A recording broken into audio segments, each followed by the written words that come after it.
दोस्तों, Trilok innovation channel में एक बार फिर आपका स्वागत है। दोस्तों, कैसे हैं?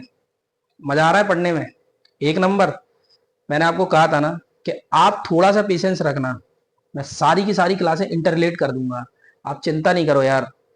ये बाबा श्याम की तस्वीर आपको इस क्लास में दिखती है ना, सबका रिजल्ट दिलाएगी। इस बात को मैं लिख के दे रहा हूँ। जो जो इस क्लास को देखता है उसके बाबा श्याम उनको देखते हैं। और मैं बाबा श्याम से हमेशा प्रार्थना करता हूँ कि मेरे सारे के सारे जितने भी स्टूडेंट्स हैं जो मेरी क्लास देख रहे हैं, बाबा उस क्लास से उसका क्वेश्चन फंसना चाहिए और वो बच्चा सिलेक्ट होना चाहिए। ठीक है, चलो दोस्तों, अब हम आगे चलते हैं। पिछली सारी क्लासेस में मैंने आपको इंडक्टर पूरा का पूरा कंप्लीट करा दिया। समझ गए दोस्तों? ये पॉइंट तो क्लियर हो गया। आज हम जो क्लास लेके आए हैं वो है इंडक्टेंस कंप्लीट करने के बाद कैपेसिटेंस की क्लास। इसकी क्लास दोस्तों कैपेसिटेंस की, मतलब ये इलेक्ट्रिकल सर्किट का तीसरा परिवार का सदस्य है। पहला सदस्य था रेजिस्टेंस, दूसरा सदस्य था इंडक्टेंस, तीसरा मतलब पहला बच्चा रेजिस्टेंस, दूसरा इंडक्टेंस और तीसरा बच्चा कौन है? कैपेसिटेंस। पापा कौन है? वोल्टेज। और मम्मी कौन है? करंट। ये परिवार आपको समझ में आ रहा है? वोल्टेज पापा, मम्मी, करंट। पहला बच्चा रेजिस्टेंस, दूसरा बच्चा इंडक्टेंस, तीसरा बच्चा कैपेसिटेंस। अरे ये बात समझ में आई? अब हम तीसरे बच्चे के बारे में एनालिसिस करेंगे, इसके बारे में जानेंगे और इसकी 2 से 3 क्लास में इसको भी कंप्लीट कर देंगे। आप टेंशन नहीं लेना दोस्तों, सारे के सारे सिस्टमेटिक कराऊंगा और जितना डाटा मैं आपको लिखवा देता हूं या जितना डाटा मैं बोर्ड पे लिखता हूं वो डायरेक्ट क्वेश्चंस आपका पेपर में आएगा। इस बात को आप मान लेना। इतनी तो बाबा कृपा बना के रखेंगे, ये मुझे पता है। ठीक है दोस्तों, चलिए अब हम स्टार्ट करते हैं कैपेसिटेंस। आज हम कैपेसिटेंस के बारे में समझते हैं कि कैपेसिटेंस एक्चुअलिटी में है क्या है, मतलब क्या चीज होती है कैपेसिटेंस। देखो दोस्तों, मैंने आपको पहले इंडक्टर पढ़ाया था। इंडक्टर कुछ नहीं था, एक सिंपल सा तार था, अगर उसमें टर्न दे देंगे तो इंडक्टेंस का काम करने लगता था। कैपेसिटेंस के केस में ऐसा नहीं होता। कैपेसिटेंस एक्चुअलिटी में क्या है, वो अपनी मम्मी से कोई मतलब नहीं रखता। उसकी मम्मी कौन है? करंट। उसका करंट से कोई लेना देना है ही नहीं। वो कहता है मुझे मम्मी से कोई लेना देना नहीं है, मैं पापा से मेरे को दिक्कत है, पापा अगर जरा सा भी चेंज करेंगे तो मैं हालत खराब कर दूंगा। कैपेसिटर ये कहता है। और इंडक्टेंस ये कहता था कि भाई मुझे पापा से कोई लेना देना नहीं है, मेरे जो पापा जो वोल्टेज है उनसे कोई लेना देना नहीं है, मुझे मेरी मम्मी करंट से मतलब। मम्मी अगर मारा पीटी करेंगी तो मैं हालत खराब कर दूंगा, मैं घर छोड़ के भाग जाऊंगा। तो वो मम्मी के सडन चेंज होने का विरोध करता था, ये पापा के सडन गुस्सा होने का विरोध करता है। मतलब ये पापा का एकदम से जो गुस्सा होते हैं, सडन गुस्सा होते हैं या सडन चेंजेस पापा के अंतर्गत आते हैं, इसके वोल्टेज के अंतर्गत आते हैं, ये उसका विरोध करता है। कहता है पापा गुस्सा मत करो। समझ में आई? मैं भी घर का सदस्य हूं, ये थोड़ी कि चाहे अब आप चाटा मार दोगे, ऐसा नहीं है, मैं भी इस घर का सदस्य हूं। तो आपके हमेशा सडन चेंज होने का विरोध करूंगा मैं पापा, इस बात को ध्यान रखना। आप धीरे धीरे जो भी चेंज करने कर लो, मुझसे कहोगे धीरे धीरे पढ़ना है मैं पढ़ लूंगा, आपने कही एकदम से 20 चैप्टर पढ़ने को दे दूं, मैं नहीं पढ़ूंगा, फिर आपको जो करना है कर लेना। अरे ये बात समझ में आई? ये पॉइंट क्लियर है? तो इन कैपेसिटेंस जो होता है ना, it always oppose the sudden change of voltage. मतलब ये विभव के एकदम से ये विभव के मान के अचानक से परिवर्तन का विरोध करता है। क्या बोला मैंने? विभव के मान के अचानक से परिवर्तन का विरोध करता है। It does not allowed sudden change of voltage. क्या ये बात समझ में आई? इंडक्टेंस क्या करता था? It does not allowed sudden change of current. Resistance क्या करता था? It does not allow the current. वो करंट को तो अलाउ ही नहीं करता था। रेजिस्टेंस कहता था मुझे तो मम्मी पसंद ही नहीं है। इंडक्टेंस कहता था पसंद है लेकिन इनकी मतलब इनका एकदम से चेंज होना मुझे पसंद नहीं है, जो एकदम से कोई काम की कहेंगे मैं नहीं करूंगा। कैपेसिटेंस कहता है मम्मी से तो मुझे कोई लेना देना है ही नहीं, मुझे तो पापा से लेना देना है, पापा एकदम से चेंजेस करेंगे मुझे कोई लेना देना नहीं, अगर एकदम से चेंज करेंगे तो फिर दिक्कत आ जाएगी, धीरे धीरे करे तो कोई दिक्कत नहीं है। ये बात समझ में आई? क्या ये पॉइंट क्लियर हुआ? तो यही ये लिखा हुआ है कि यह वोल्टेज के एकदम से चेंज होने का विरोध करता है। ठीक है, क्या ये पॉइंट क्लियर हुआ? चलिए अब हम दूसरा पॉइंट समझते हैं। यह चार्ज को वोल्टेज के फॉर्म में स्टोर करता है। हाँ, वो क्या करता था? वो एक्चुअलिटी में मैग्नेटिक एनर्जी को स्टोर करता था। अब यहां क्या है, ये भी एक एनर्जी स्टोरिंग एलिमेंट होता है। मतलब जो आपका कैपेसिटेंस है ना, ये भी एक एनर्जी स्टोरिंग एलिमेंट होता है। तो यह चार्ज को वोल्टेज के फॉर्म में स्टोर करता है। मतलब इसका फॉर्मूला ही होता है चार्ज पर यूनिट वोल्टेज। मतलब चार्ज को वोल्टेज के रिस्पेक्ट में स्टोर करता है। क्या ये बात समझ में आई? क्या ये पॉइंट क्लियर हुआ? चलिए अब बात करते हैं। ये एक एनर्जी स्टोरिंग एलिमेंट है और इलेक्ट्रिक फील्ड से इसका कनेक्शन होता है। इंडक्टर भी एक एनर्जी स्टोरिंग एलिमेंट है और उसका कनेक्शन मैग्नेटिक फील्ड से होता है। मतलब वो चुंबकीय क्षेत्र से कनेक्टेड है, ये विद्युत क्षेत्र से कनेक्ट है। अरे ये बात समझ में आई कैपेसिटर के बारे में, ये पॉइंट क्लियर हुआ। चलिए अब हम आगे चलते हैं। इसका मात्रक क्या है दोस्तों? इसका मात्रक फेराड होता है। क्या होता है? फेराड। प्रैक्टिकली या तो माइक्रो फेराड होता है या पिको फेराड होता है। प्रैक्टिकली या तो माइक्रो फेराड होता है या फिर क्या होता है दोस्तों, पिको फेराड होता है। ये पॉइंट क्लियर हुआ। या तो ये माइक्रो फेराड में वैल्यू लेते हैं या पिको फेराड में लेते हैं, ठीक है। चलिए अब हम इसके पूरे के पूरे स्ट्रक्चर्स को समझते हैं, इसके बारे में पूरा अच्छे से नॉलेज लेते हैं। भाई कैपेसिटर में सबसे पहले दो तो प्लेटें होंगी मेटल की। ये प्लेटें किसकी बनी होंगी? सबसे पहले बात करते हैं, दो प्लेटें होंगी वो एक पर्टिकुलर डिस्टेंस पर रखी होंगी, मतलब दो प्लेटों के बीच में। ये है कैपेसिटर, देख रहे हैं, ये कैपेसिटर का स्टेटमेंट है। ये दोनों उसकी लीड हो गई, ये दोनों प्लेटेड हो गई। देखो मैं इस तरीके से आपको समझा सकता हूं, कैपेसिटेंस का पूरा स्ट्रक्चर बना सकता हूं। ये जो स्ट्रक्चर दिख रहा है ये कैपेसिटेंस का स्ट्रक्चर है। Plate number 1, plate number 2, lead number 1, lead number 2। क्या ये बात समझ में आई? और ये बीच की डिस्टेंस है, ये जो मैं वेरी कर रहा हूं ये बीच की डिस्टेंस है। क्या ये बात समझ में आई? क्या ये पॉइंट क्लियर हुआ? चलिए तो ये जो चीजें हैं, ये बीच की डिस्टेंस है, ये प्लस चार्ज है, ये माइनस चार्ज है। अच्छा प्लेट है किसकी बनी होती है? पेपर में अगर क्वेश्चन आए कि कैपेसिटर की प्लेट है किसकी बनी होती है, या तो टिन की या कॉपर की या पीतल की। और प्लेटों का जो टेम्परेचर कोएफिशिएंट होता है वो हमेशा पॉजिटिव टेम्परेचर कोएफिशिएंट होता है। मतलब ये सब की सब मेटल की बनी होती है, इसलिए इनका टेम्परेचर पॉजिटिव टेम्परेचर कोएफिशिएंट है। इस बात का मतलब ये है कि अगर हम इनका टेम्परेचर बढ़ाएंगे तो इनका रेजिस्टेंस भी बढ़ जाएगा। ये बात क्लियर हुई। चलिए अब हम बात करते हैं इनके बीच में, इसके बीच में हम एक मीडियम का उपयोग करते हैं जिसको बोलते हैं डाई इलेक्ट्रिक मीडियम, हिंदी में बोलते हैं परावैद्युतिक माध्यम, डाइलेक्ट्रिक मीडियम। परावैद्युतिक माध्यम कुछ नहीं होता, ये एक तरीके का कुचालक या इंसुलेटर ही होता है। क्या होता है? एक तरीके का कुचालक या इंसुलेटर होता है जिसके अंदर से करंट फ्लो नहीं कर सकती, जिसके अंदर से करंट फ्लो नहीं कर सकती। अब हम क्वेश्चंस पेपर में ये पूछता है कि भाई दो प्लेटों के बीच में हम एक डाइलेक्ट्रिक मीडियम लेते हैं, परावैद्युत माध्यम लेते हैं। वो एक तरीके का कुचालक होता है जिसका नेगेटिव टेम्परेचर कोएफिशिएंट होता है, ठीक है ना। डाइलेक्ट्रिक मीडियम का टेम्परेचर कोएफिशिएंट कैसा होता है? नेगेटिव टेम्परेचर कोएफिशिएंट है। क्योंकि अगर हम इसका टेम्परेचर बढ़ाएंगे, मीडियम का टेम्परेचर बढ़ाएंगे तो इसके बीच में करंट फ्लो होने के चांसेस उतने ही बढ़ जाएंगे, क्योंकि रेजिस्टेंस कम होगा। टेम्परेचर बढ़ाने से रेजिस्टेंस गिरेगा, और रेजिस्टेंस गिरेगा तो करंट फ्लो होने के चांसेस आ जाएंगे। क्या ये बात समझ में आई? ये पॉइंट क्लियर हुआ। चलिए अब अपन आगे चलते हैं कि भैया इसकी यूनिट क्या होती है। तो ये बहुत पूछता है, इसको हम किससे डिनोट करते हैं? किलो वोल्ट पर एमएम। कितना? किलो वोल्ट पर एमएम। ये बात समझ में आई। चलिए अब हम बात करते हैं कि ये जो माध्यम है वो क्या क्या हो सकता है। इसके बीच में हम माइका भर सकते हैं तो माइका कैपेसिटर, अगर हम एबोनाइट भर दें तो एबोनाइट का कैपेसिटर, अगर हम एयर भर दें, कुछ ना रखें खाली एयर रखें तो एयर कैपेसिटर, अगर हम कागज लगा दें तो कागज का कैपेसिटर। इसी के आधार पे, इसके मीडियम के आधार पे ही कैपेसिटर के टाइप डिसाइड होते हैं, जो कि आप नेक्स्ट क्लास में पढ़ेंगे। तो पेपर में यह भी पूछा जा सकता है कि कैपेसिटर के टाइप किसके आधार पर डिसाइड होते हैं?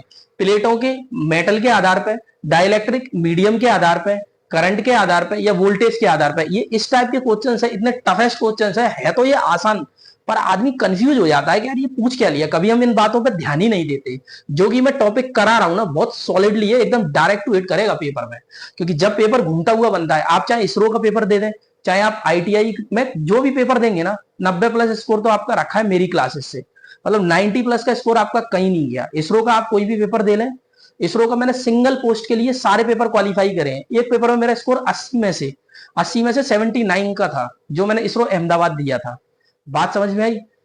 तो मैं आपको ये चीजें सारी की सारी इसलिए बता रहा हूं कि जो पेपर में डायरेक्टली पूछा जाता है, मैं केवल और केवल वही चीज शॉर्ट एंड ब्रीफ वे में लॉन्ग तरीके से समझा दे रहा हूं। समझ रहे हो चीजें? चलिए तो किलोवोल्ट पर एमएम, डाइलेक्ट्रिक मीडियम का यूनिट किलोवोल्ट पर एमएम में लेते हैं। ये समझ में आया? पेपर, एयर, एबोनाइट या माइका, ठीक है। अब हम बात करते हैं कैपेसिटेंस के फॉर्मूले की। कैपेसिटेंस को किससे डिनोट करते हैं दोस्तों? सी से। इसको हिंदी में बोलते हैं धारिता। अरे बोलते हैं धारिता। अच्छा एक चीज का ध्यान रखना बच्चों, एक कंफ्यूजन हो जाती है। कैपेसिटर और कैपेसिटेंस दोनों में थोड़ा सा डिफरेंस है। कैपेसिटर को हिंदी में बोलते हैं संधारित्र, समझे, और कैपेसिटेंस को बोलते हैं धारिता। मतलब कैपेसिटर का जो गुण होता है कैपेसिटेंस, उसको धारिता बोलते हैं। अरे ये बात समझ में आई? ये कैपेसिटर का गुण है। क्या है गुण? रजिस्टर और रजिस्टेंस दोनों में डिफरेंस है। इंडक्टर और इंडक्टेंस, इंडक्टर का गुण इंडक्टेंस, रजिस्टर का गुण रजिस्टेंस, कैपेसिटर का गुण कैपेसिटेंस। अरे ये बात समझ में आई। कैपेसिटेंस को हिंदी में बोलते हैं धारिता और कैपेसिटर को बोलते हैं संधारित्र। ये बात समझ में आई? क्या ये पॉइंट क्लियर हुआ? ये कंफ्यूजिंग पॉइंट है, बच्चे एक ही समझ लेते हैं। ये पॉइंट क्लियर है? चलिए अब हम आगे चलते हैं। सी बराबर epsilon into epsilon R A upon D. क्या ये बात समझ में आई? सी का फॉर्मूला क्या है? सी होता है अपना कैपेसिटेंस, ये एब्सोल्यूट परमिटिविटी होती है, ये रिलेटिव परमिटिविटी होती है, ये एरिया होता है। ये एरिया किसका होता है दोस्तों? प्लेट का एरिया होता है, ठीक है। और ये डिस्टेंस होती है इन दोनों प्लेटों के बीच की। ये पॉइंट क्लियर हुआ? यहां तक बात समझ में आई। अब अपन आगे चलते हैं कि C बराबर होता है Q अपॉन V। C बराबर क्या होता है दोस्तों? Q अपॉन V, मतलब चार्ज पर यूनिट वोल्टेज। मैंने आपको पहले ही अटेम्प्ट में लिखवाया, यह वोल्टेज, यह चार्ज को वोल्टेज के फॉर्म में स्टोर करता है। ये वही बात लिखी है, चार्ज पर यूनिट वोल्टेज। ये बात समझ में आई? इसकी यूनिट क्या होती है? फेराड या कूलाम पर वोल्ट। चार्ज की यूनिट कूलाम और वोल्टेज की वोल्ट। ये बात समझ में आई। अब हम आगे चलते हैं कि जो इसकी धारिता है, जो इसकी कैपेसिटेंस है, वो किन किन चीजों पर डिपेंड करती है, मतलब किन किन चीजों पर निर्भर करती है। धारिता किन किन चीजों पर निर्भर करती है? तो सबसे पहले प्लेट के एरिया पे। तो प्लेट के एरिया में C is directly proportional to A, मतलब एरिया के यहां से देखा जाए तो डायरेक्टली प्रोपोर्शनल है। इस बात का मतलब यह है कि जैसे जैसे आप प्लेट का एरिया बढ़ाएंगे उसकी धारिता बढ़ती चली जाएगी। जैसे जैसे आप प्लेट का एरिया बढ़ाएंगे उसकी धारिता बढ़ती चली जाएगी, ठीक है। प्लेट की संख्या के, प्लेट की संख्या के, तो C is directly proportional to n minus one. n होता है यहाँ नंबर ऑफ प्लेट और उससे एक कम। अरे ये बात समझ में आई? ये पॉइंट क्लियर हुआ? तीसरी बात, प्लेट की बीच की दूरी के, तो C is inversely proportional 1/d, मतलब व्यस्तकरणानुपाती होती है दूरी के। अगर आप प्लेट के बीच की दूरी बढ़ाते चले जाएंगे तो धारिता का मान कम होता चला जाएगा। एरिया को बढ़ाते चले जाएंगे तो धारिता का मान बढ़ेगा, प्लेटों को बढ़ाएंगे तो धारिता का मान भी बढ़ेगा, ठीक है। परावैद्युत पदार्थ के डायरेक्टली प्रोपोर्शनल होती है, आप यहां से देख सकते हैं। C is directly proportional to this and this. Plate के रेजिस्टेंस के भी डायरेक्टली प्रोपोर्शनल। अगर रेजिस्टेंस बढ़ाएंगे तो धारिता पे क्या इफेक्ट पड़ेगा, ये आप कमेंट में मुझे बताएंगे, लेकिन मैंने ये बताया है कि ये रेजिस्टेंस पे भी डिपेंड करती है। अब ऐसी कौन कौन सी चीजें हैं जिस पे धारिता डिपेंड नहीं करती, ठीक है ना। सबसे पहले धारिता आपकी वोल्टेज पे डिपेंड नहीं करती और फ्रीक्वेंसी पे डिपेंड नहीं करती, ठीक है। और ये तापमान पे भी डिपेंड नहीं, तापमान पे ये डिपेंड करती है। ये बहुत बात समझ में आई। तो मैंने आपको जितनी टॉपिक्स जो बताए, जितने पॉइंट्स आपको क्लियर करें, इसमें सबसे टफेस्ट क्वेश्चन बनते हैं इनमें से कौन सा सही है, इनमें से कितने सही हैं, इनमें से क्या गलत है। तो ये आप तभी लगा पाएंगे जब आपको डेप्थ में नॉलेज होगी। तो कैपेसिटर की डेप्थ नॉलेज आपको समझ में आई कि धारिता किन किन चीजों पर डिपेंड करती है और किन किन चीजों पर डिपेंड नहीं करती। तो ये सारे के सारे पॉइंट्स हैं, केवल दो चीजों पर डिपेंड नहीं करती, एक तो वोल्टेज पर डिपेंड नहीं करती और एक फ्रीक्वेंसी पे। आप देख भी सकते हैं दोस्तों, यहां ना तो वोल्टेज आता है इसके फॉर्मूले में, ना ही यहां कहीं आपको फ्रीक्वेंसी देखने को मिलती है। तो इसीलिए वोल्टेज और फ्रीक्वेंसी पे डिपेंड नहीं करती। धारिता तापमान पर निर्भर करती है। किस पर करती है दोस्तों? तापमान पे। क्या ये बात समझ में आई? अब हम बात करते हैं यहां पर, ये करंट का फॉर्मूला है, कैपेसिटर में से होके जाने वाली करंट, और ये कैपेसिटर के अक्रॉस वोल्टेज। जैसे मैंने आपको वहां इंडक्टर के अक्रॉस करंट और वोल्टेज का फॉर्मूला लिखाया था, तो यहाँ IC बराबर C dV over dt। It does not allow the sudden change of voltage. इस चीज को बोलते हैं वोल्टेज के एक साथ समय का एकदम से चेंज होना। और करंट का फॉर्मूला होता है 1/c 0 से t IC इंटू dt। क्या ये बात समझ में आई? क्या ये पॉइंट क्लियर हुआ कि वोल्टेज का फॉर्मूला क्या होता है? 1/c integration IC into dt, और IC इक्वल टू होता है C dVC ओवर dt। ये बात समझ में आई? ये वोल्टेज का, करंट का फॉर्मूला, ये वोल्टेज का फॉर्मूला है। किन किन चीजों पे डिपेंड करती है, किन पे डिपेंड नहीं करती। अब मैं आपको लेके जा रहा हूं मेंटोस जिंदगी में। मेंटोस जिंदगी ये है कि ये जो सर्कल बनाता हूं ये आपके मेंटोस जिंदगी के सर्कल है। भाई जो कैपेसिटर एनर्जी को स्टोर करता है उसका फॉर्मूला क्या होता है? 1/2C into V square. मैंने आपको इंडक्टर के केस में भी पढ़ाया था कि इंडक्टर जो एनर्जी स्टोर करता है उसका फॉर्मूला क्या है? 1/2L इंटू आई स्क्वायर। यहाँ है C into V square, half CV square, ठीक है। हाँ, वहां मैंने बताया था जो इंडक्टर था शुरुआत में ओपन सर्किट की तरह काम करता है, उसका अपोजिट काम ये करता है कि T बराबर 0 शॉर्ट सर्किट, ये शॉर्ट सर्किट की तरह काम करता है। वहां इनफाइनाइट टाइम पे ओपन सर्किट की तरह, मतलब शॉर्ट सर्किट की तरह, वहां इनफाइनाइट टाइम पे जो इंडक्टर था वो शॉर्ट सर्किट की तरह काम कर रहा था। यहाँ पे कैपेसिटर इनफाइनाइट टाइम पे ओपन सर्किट की तरह काम कर रहा है, ठीक है। हाँ, वहां पे एक चीज मैंने नहीं बताई थी कि टाइम कांस्टेंट क्या होता है।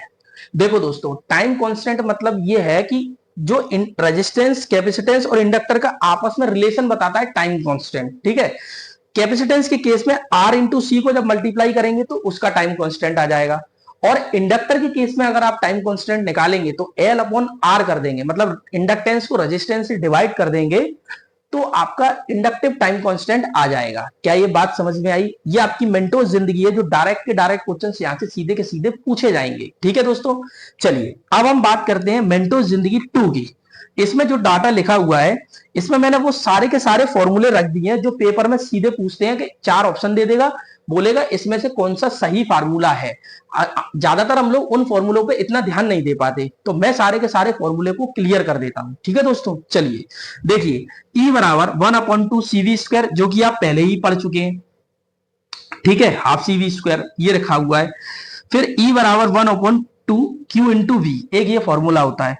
एक होता है E बराबर Q स्क्वायर अपॉन 2C, और एक होता है C बराबर Q अपॉन V, तो ये होता है कूलाम पर वोल्ट। ये सारे के सारे फार्मूला आप अच्छे से याद कर लें, अच्छे से रट लें, क्योंकि ये डायरेक्ट पेपर में पूछे भी जाते हैं, इस पे सीधे के सीधे न्यूमेरिकल आ जाते हैं।